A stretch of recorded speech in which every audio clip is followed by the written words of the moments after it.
raconté beaucoup de trucs ici, moi-même, s'il y a des trucs que je ne savais pas déjà. Je viens de découvrir pas mal de choses. Alors, moi, je suis là pour l'équipe qui va interagir avec vous sur la blockchain elle-même. Et j'aimerais juste écouter qu'est-ce que vous venez d'entendre, afin qu'on puisse voir comment on peut mener la conversation et y aller de manière progressive. Alors, qu'est-ce que la blockchain? C'était ça la question de départ. Oui. On a dit que la blockchain, c'est une base de données qui permettant de garder les informations et stocker les informations et les sécuriser de manière centralisée. Cette base de données a des avantages comme entre autres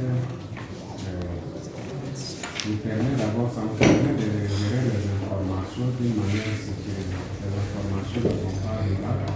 Seul l'individu qui a ces informations sur ces bases de données, et elle seule, la personne lui elle-même fait gérer ces informations. C'est lui qui a l'accès à ces informations. Et en dehors de cela, la blockchain travaille 24 heures sur 24 heures. On gère les informations sans intermédiaire. Et aussi, on a présenté les limites de la blockchain. Il y a des limites liées à l'environnement. Par exemple, ici chez nous, on ne maîtrise pas, on n'a pas des informations suffisantes en matière de la blockchain.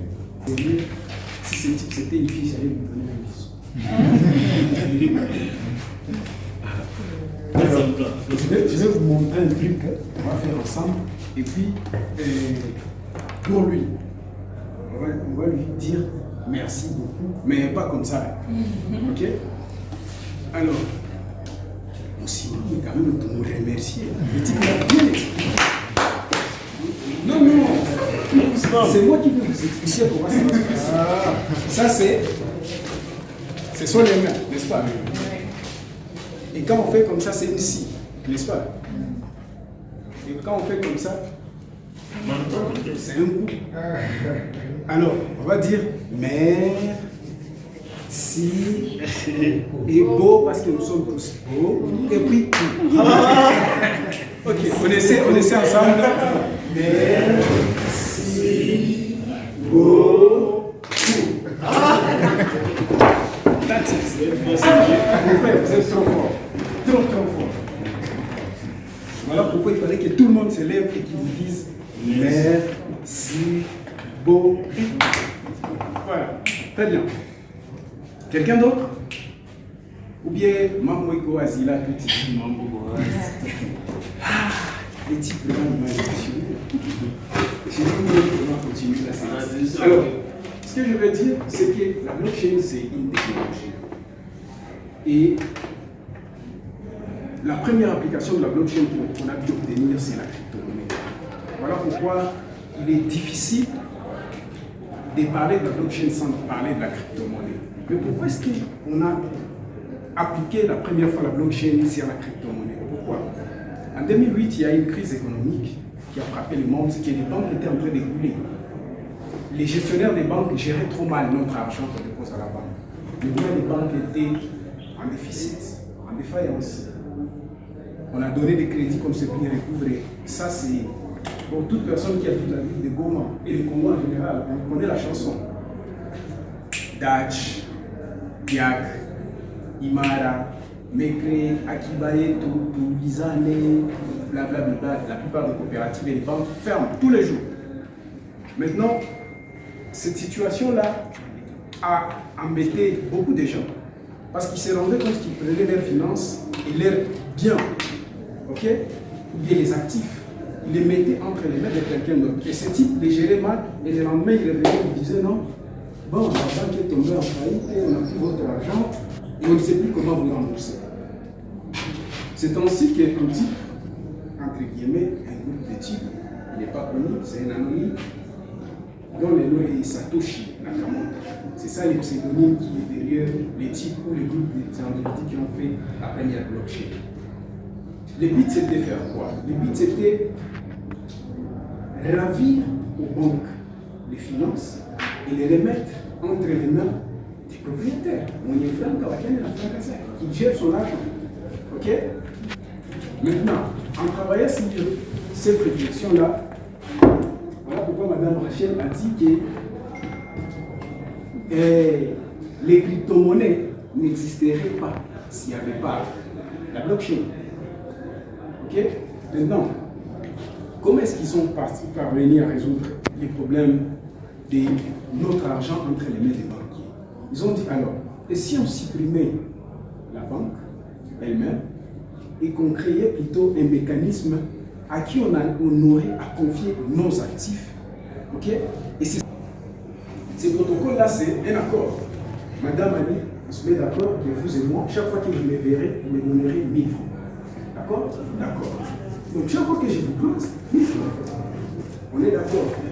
Et c'est là, c'est inscrit, comment on dit, les pasteurs quand ils veulent unir des couples, ils disent jusqu'à ce que la mort se sépare. Vous voyez, on se met d'accord que c'est comme ça.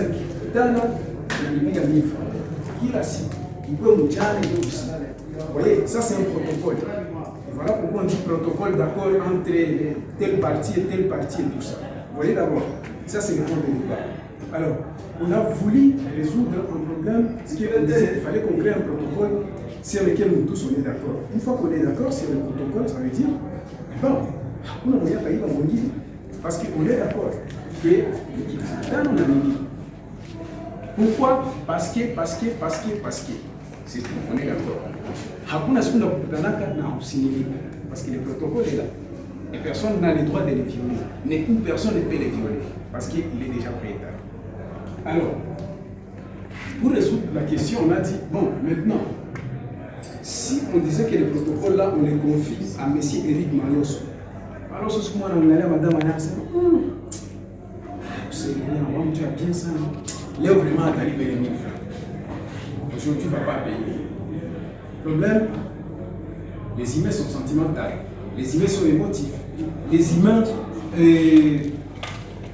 ont des intérêts particuliers. Donc, qu'est-ce qu'il faut faire? Il faut confier ces trucs-là à des ordinateurs. L'ordinateur fonctionne comme ça. Moi, je suis informaticien, je vais vous dire comment vos ordinateurs fonctionnent. C'est 1 ou 0. C'est comme ça que l'ordinateur réfléchit. Quand vous tapez sur A, c'est 1 ou 0. Lorsque vous envoyez un mail, c'est 1 ou 0. L'ordinateur est binaire, c'est A, B. A, B, il n'y a pas de C. Il y a de raconter Madame Annie qui est ministre de la Défense, Magiliste, j'ai payé beaucoup d'argent pour atteindre quelque chose. C'est ainsi que centrale, qui risque de nous causer des problèmes si elle est défaillante, on résout également la question de la double dépense. Parce que je peux envoyer la même chose plusieurs fois. Ok? Et la question de la double dépense, une fois résolue, ça veut dire que si j'envoie un truc, c'est fini, je ne peux plus l'envoyer. Je vais illustrer maintenant avec quelque chose que vous connaissez. Regardez les titres fonciers. Pour mon travail de mémoire, M. Boaz était là, j'avais présenté un travail qui expliquait comment on pouvait utiliser la blockchain pour numériser et transférer les titres fonciers. Parce que madame l'a expliqué, elle a dit qu'une fois qu'on a inscrit une information sur la blockchain, on ne peut plus la modifier ni l'effacer. Elle est ignorable. Alors, supposons que je suis propriétaire d'une parcelle. Aujourd'hui, ça fait débat ici chez nous. Nous, on a aussi ta parcelle. N'est-ce pas? Si les titres fonciers étaient enregistrés sur la blockchain, dès que j'ai dit, moi, Paul, je vends ma parcelle à M. Eric. Quand M. Eric m'envoie l'argent, mon argent sera stocké sur Eric, son argent sera stocké sur les réseaux. Les titres que j'ai envoyés seront stockés sur les réseaux. Qu'est-ce qui va se passer?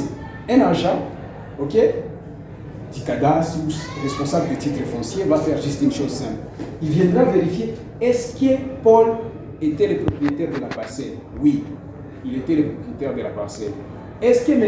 Eric a payé l'argent nécessaire pour le faire? Oui. Qu'est-ce qu'il va faire? Il va juste appeler ses noms plutôt. C'est transfert de propriété.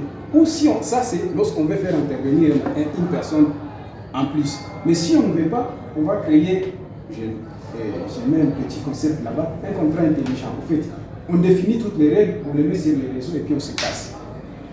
Si M. Eric a besoin d'acheter une parcelle, moi je mets ma parcelle en vente, s'il m'envoie l'argent, automatiquement, les réseaux lui-même va s'occuper de prendre ces titres fonciers qui étaient chez moi, ok, dans mon portefeuille, il est transféré pour Eric. Et quand je regarde dans mon portefeuille, ces documents ne sont plus là-dessus. Il y en a plus. Donc, ceci, vous ici à Vous voyez, ça c'est un cas d'illustration. Parce que, au-delà de la crypto-monnaie, c'est la question, c'est la transmission de la valeur. En vrai dire. Parce que, première application à blockchain, c'est Mani, crypto. Maintenant, aujourd'hui, il est possible de faire des applications et des applications et des applications et des applications. La plupart des choses, pour ne pas dire tout, parce que ça serait exagéré, sont encore faisables sur la blockchain. J'ai trop traîné sur ces éléments-là parce que c'est important de comprendre le vrai sens de la blockchain. Les pourquoi est-ce qu'on a amené cette technologie? Parce qu'aujourd'hui, la technologie, elle existe déjà. On peut envoyer un mail à quelqu'un. Mais tout ça se fait encore aujourd'hui de manière centralisée. Il y a un type qui gère toutes nos données. Je vais vous donner l'exemple. Facebook, par exemple. Facebook gère nos données. Ils savent ce qui est. Et récemment, pour ceux qui ne le savaient pas, la loi au début de l'année 2022 qui a fait beaucoup de bruit, c'était depuis 2022, oui. Là où Facebook voulait commencer à collecter les données utilisateurs de manière officielle. Beaucoup de gens ont fait beaucoup de bruit, les juristes se sont mêlés. Et c'est pour ça d'ailleurs que Telegram a eu beaucoup d'utilisateurs. Et puis Facebook a abandonné le projet, on s'est arrêté là. Mais c'est faux. Facebook va vous donner à Google. Pourquoi est-ce qu'on vous demande de faire la sauvegarde de vos données sur Gmail? On les envoie à Gmail. Mais bon, pour le moment, vous ne comprenez pas trop la pertinence. Vous dites,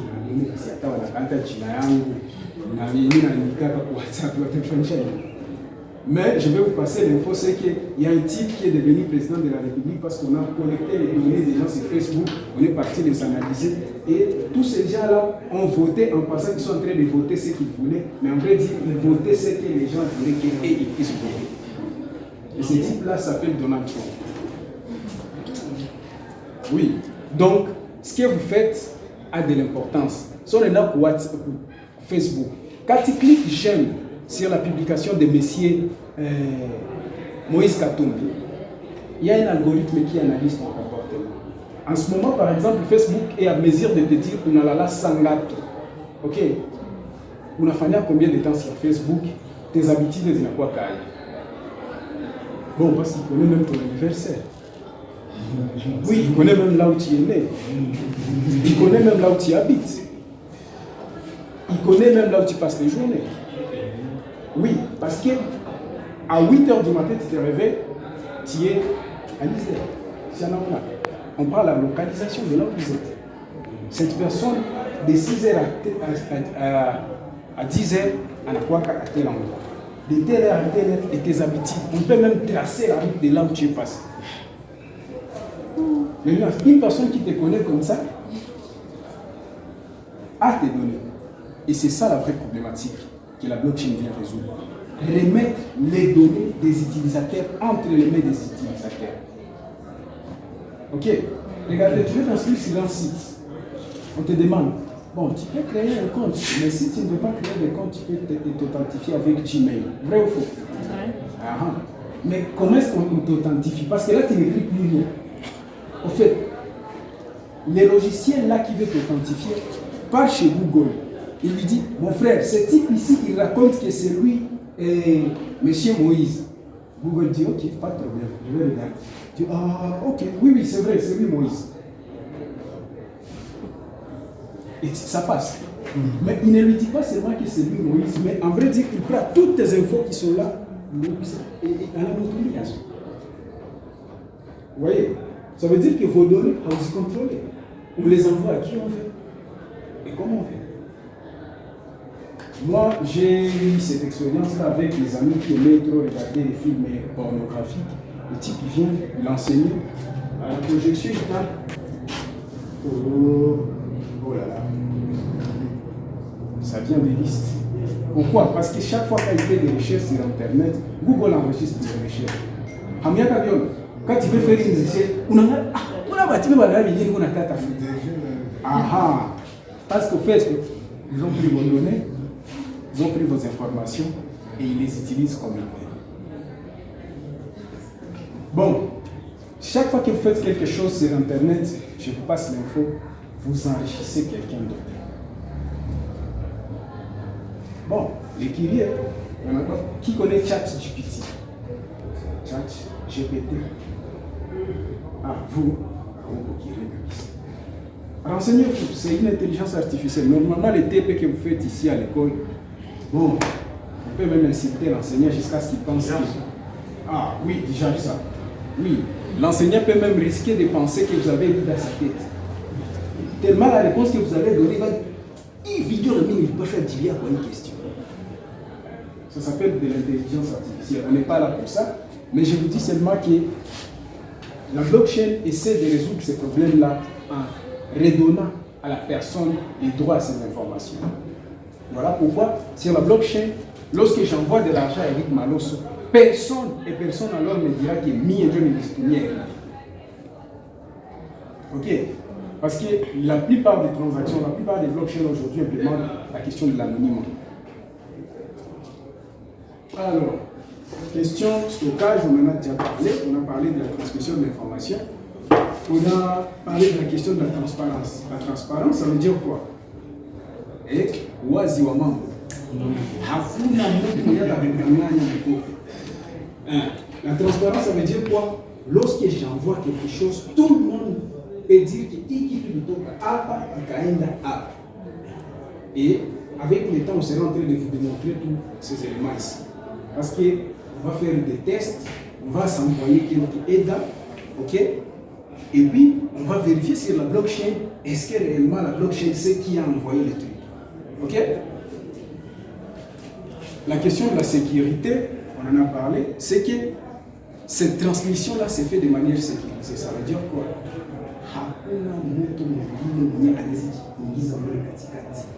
Il y a Mie na M. Boaz en train de s'envoyer des trucs. Ok? Parce qu'une transaction a besoin d'être sécurisée. Si une transaction est interrompue par peu importe ce qui interrompt la transaction, ok? Les informations qui passent dedans peuvent être chippées et modifiées. Si on a obtenu l'information, c'est une information. On se comprend? Alors, oui, le dame a illustré parlant des premières crypto-monnaies. On reviendra sur les générations. Voilà. Alors, la dame a parlé de ces composants. Ces composants là-bas, en fait, on va spéculer un peu, on va nuancer un peu ce qui est écrit là-dessus. Il y a la notion de blocs, des nœuds et des mineurs. Ça, c'est des éléments basiques. D'abord, quand vous entendez le nom du truc, c'est que c'est blockchain. C'est de l'anglais. Ça veut dire quoi? Ça veut dire que c'est un ensemble de blocs qui sont enchaînés ensemble. Ok? Mais pourquoi bloc et puis chain? Quand je passe une transaction, vous passez aussi une autre transaction. Les protocoles, ok, qu'on a créés, on s'est déjà mis d'accord que quand on a une taille donnée des transactions, on doit les mettre dans un bloc et puis les ajouter à notre base de données. Ok? Et cette base de données là, c'est ce qu'on va appeler la blockchain. Lorsqu'on crée une blockchain, généralement, on la crée en créant un bloc initial. On l'appelle Genesis, Genèse quoi. Ok? Les blocs Genèse. Ces blocs-là portent les paramètres et la configuration de tout, donc de la structure des blocs. Maintenant, quand il y a des transactions qui se passent, pour qu'on puisse mettre à jour les contenus donc, de notre base de données, sur les blocs initiaux, on va prendre un certain nombre de transactions qu'on a déjà mis dans un bloc et puis on l'ajoute dessus. Ça fait combien? 2 blocs. Ensuite, on valide encore des transactions, on les met dans un bloc, on les ajoute. Alors, de quoi est constitué ce bloc-là? Ce bloc est constitué de ceci. D'abord, on prend la signature numérique, une signature non modifiable, comme on le disait. Des informations qui contiennent les corps, ok, des transactions qui sont dedans. On crée une signature numérique et puis on pose ça comme corde pour serrer les débloqués. Ok. Quand on vient ajouter un deuxième bloc au second niveau, on va encore prendre les informations, on l'utilise comme corps. Et ainsi de suite, ainsi de suite. Ça fait que si vous modifiez seulement un bloc là au milieu, vous devez modifier tout ce qu'il y a après. Parce que les informations, vous avez modifié une seule information. Et c'est ça l'avantage de l'immuabilité de la blockchain. C'est que si vous modifiez tout facilement, il va falloir changer tout ce qu'il y a derrière. Alors, s'il faut changer tout ce qu'il y a derrière, donc, comme je le disais, c'est décentralisé et distribué. Ça veut dire qu'il faut encore aller demander à tout le monde là d'aller modifier chez eux. Et quand ils vous regardent, ils vous disent, ah mon frère, toi tu veux tricher là. Non, nous on n'est pas d'accord. Vous voyez? Nous on n'est pas d'accord parce qu'on s'était tous mis d'accord que ce type ici avait fait la bonne transaction. Ok? Et que sa transaction a été validée et tout le monde était d'accord. Si tout le monde était d'accord, bon, pas tout le monde, mais la grande majorité, tout le monde avait vérifié. Et on est d'accord. Et ça passe. Donc si tu veux venir modifier une blockchain, il va falloir modifier. Et ça, ce n'est pas faisable parce que tout le monde va te dire dedans, toi tu veux tricher. Exemple, je prends le cas des titres fonciers. Les chats ou madame Annie, parcelle, c'est lui qui a copié il est certifié. Eric, c'est-à-dire, Eric commence à bidouiller notre certificat, c'est base du certificat que j'ai. Quand il veut le produire, en vrai dire, il doit annuler tout ce qu'on avait déjà dit sur les certificats que j'ai donné à madame Annie. N'est-ce pas? Alors, quand M. Eric va essayer de modifier les certificats, il va dire, bon, il parcelle à madame Annie. Vous voyez? Ça veut dire que là, à l'intérieur, on est déjà d'accord que cette parcelle, M. Paul l'a déjà vendue à Mme Annie. C'est tout. Si Mme Annie me la revendait, ok, là ça marche. Mais pas que moi, je n'ai pas créé un autre truc qui permet de contourner la convention qu'on a prise. Parce que la dame disait la question de la confiance.